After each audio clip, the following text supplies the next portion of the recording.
हम सब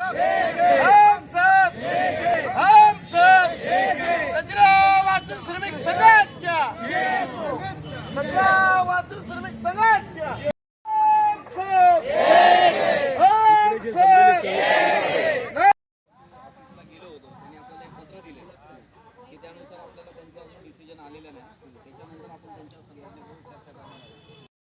आम्ही 5 वर्ष झाले मी चक्रा मारते, कचरा येते, 2 मुलं माझे 27मध्ये अजून काय आम्हाला नेटर भेटलं नाही साहेब.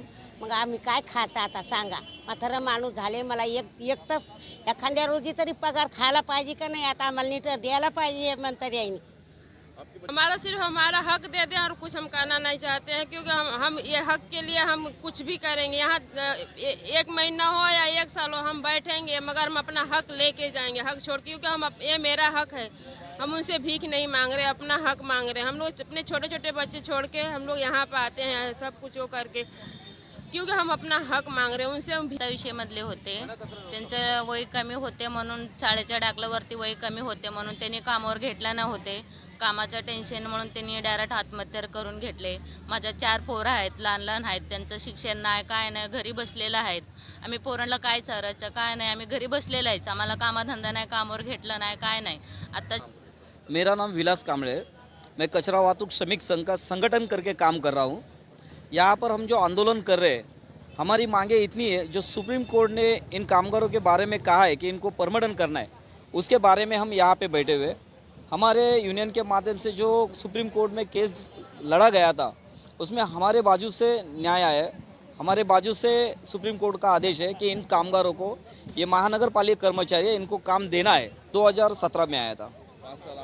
5 साल 8 महीना भी हो गया है इस काम को. अभी तक हमको जो 1600 कामगार को उन्होंने काम पे लिया है, 1100 कामगार काम पे लेना बाकी है. उसमें से आपने जिन अभी महिलाओं की मुलाकात ली, उनमें से कुछ पति है उनके जो इस काम करते समय इनका देहांत हो गया है, किसी की मृत्यु हो गई है. ऐसे कुछ लोगों का अभी तक पीटी केस भी सुप्रीम कोर्ट का ऑर्डर है कि इनको पीटी केस देना है, लेकिन अभी तक एक भी पीटी केस यहाँ पर हुई नहीं है. कम से कम 123 पीटी केस हमारी बाकी है. और हमारी मांग यही है कि अगर वो जब तक पूरी नहीं होती तब तक हम यहाँ पर धरना आंदोलन करते रहेंगे. कचरा वाहतूक श्रमिक संघ लगातार आंदोलन कर रहा है. 12 दिवस हो गया है आज मुंबई के आज़ाद मैदान में, जिसमें देखा जाएगा कि काफ़ी महिलाएं और पुरुष है और जो ज़्यादा उम्र की महिलाएं हैं और काफ़ी लोग बेचारे बेसहारा बैठे हैं. तो क्या कहना चाहेंगे आप? ये लगातार आया क्योंकि आप मैदान में आ रहे, जो आपको ध्यान में आ रहा है, मगर ये जो बड़े चमड़ी के लोग ऑफिसर जो ऊपर बैठे, बीएमसी का कमिश्नर और उनके घन कचरा से संबंधित लीगल का टीम, फाइनेंस वाले, उनके ध्यान में नहीं आ रहा. हम 12 दिन से लगातार बैठ रहे, शांति से आंदोलन कर रहे. इनको पत्थर खाने की आदत है, इनके ऊपर कोई शाही फेंकता है तो उनको बराबर उठ जाते हैं. मगर जो शांति से आंदोलन कर रहे, संवैधानिक न्याय की बात कर रहे, उनके पास देखने के लिए इनके पास समय नहीं. ये उनकी नीयत है. ये मुंबई की कॉरपोरेशन है, सबसे बड़ी कॉरपोरेशन है, देश में जानी जाती है. मगर ऐसे हालात होने के बावजूद जिन कॉरपोरेशन के खिलाफ सुप्रीम कोर्ट ने मजदूरों के साइड से ऑर्डर दिया, उसका इम्प्लीमेंटेशन नहीं हो रहा है. आज 5 साल 8 महीना हो गया और हमको मैदान में बैठ के आज 12वां दिन है, मगर कोई कमिश्नर या कोई पालिका का अधिकारी इधर आया नहीं. 2 बार हमको ऐसे अधिकारियों से मिलाया गया जिनको कुछ मालूम नहीं. हम कुछ दिन पहले आशीष शर्मा अतिरिक्त आयुक्त, उनसे मुलाकात हुई, उनको पूरा मालूम नहीं था. सीधी बात है, उन्होंने समय मांगा. हमने उनको कहा कि जितने भी अधिकारी इस ऑर्डर से संबंधित है, घन कचरा से संबंधित है, जो डिसीजन लेने वाले हैं, उनको इकट्ठा मीटिंग लो. आपका भी समय बचेगा, मजदूरों का टाइम बचेगा, हमारी तकलीफें कम होगी. और हम कुछ बाहर का नहीं मांग रहे. ये जो कोर्ट ने पहले से तय किया है, कोर्ट ने जो तय किया है, जो मर गए ऐसे लोगों के फैमिली के किसी को भी नौकरी में लेना चाहिए. इधर एक आपने कहा बुढ़ी महिला बेटी है, वो अपने 2 बच्चों की नौकरी मांगने आई है. उनके दोनों बच्चों की वेरिफिकेशन हो गई.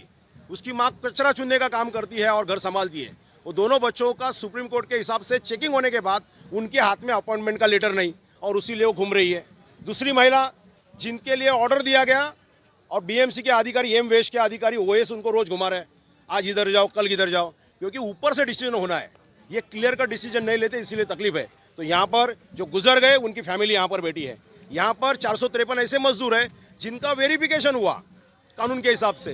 बीएमसी के ऑफिसर थे, उसमें लीगल डिपार्टमेंट था, लेबर कमिश्नर के आदमी थे, चेकिंग होने के हाथ में उनके अपॉइंटमेंट लेटर नहीं, वो सपने में बैठे. और कुछ लोग तो ऐसे भी है 453 में जिनका चेकिंग हुआ मगर लेटर नहीं मिला, वो टेंशन में मर गए। ऐसे यहाँ पर कुछ लोग हैं, बचे हुए लोग हैं जिनका वेरिफिकेशन होना चाहिए, वो लोग बैठे हैं। तो ये अगर सोचे तो सही ढंग में इसका डिसीजन हो सकता है। आपने देखा कल विधान भवन का सत्र चला नागपुर में, उसमें सवाल उठाया गया। वही मैं कह रहा हूँ कि नागपुर में इसका सवाल क्यों नहीं उठाया गया? नागपुर में उठाया गया। भाई जगताप जो आए थे कल, कामगार मंत्री भी है और कांग्रेस के नेता है, उन्होंने सवाल खड़ा किया, बाकी लोगों ने भी सपोर्टिवली उसमें बोला गया, मगर ठोस डिसीजन नहीं हुआ। मुख्यमंत्री ने कल सभागृह में कहा इसमें मैं ध्यान डालूंगा और जो कुछ ऑर्डर है वो समझ के लेकर मैं उसके ऊपर कार्रवाई करूंगा। मगर ये भी बात ऐसा है कि जर तर का है और टाइम बॉन्ड का सवाल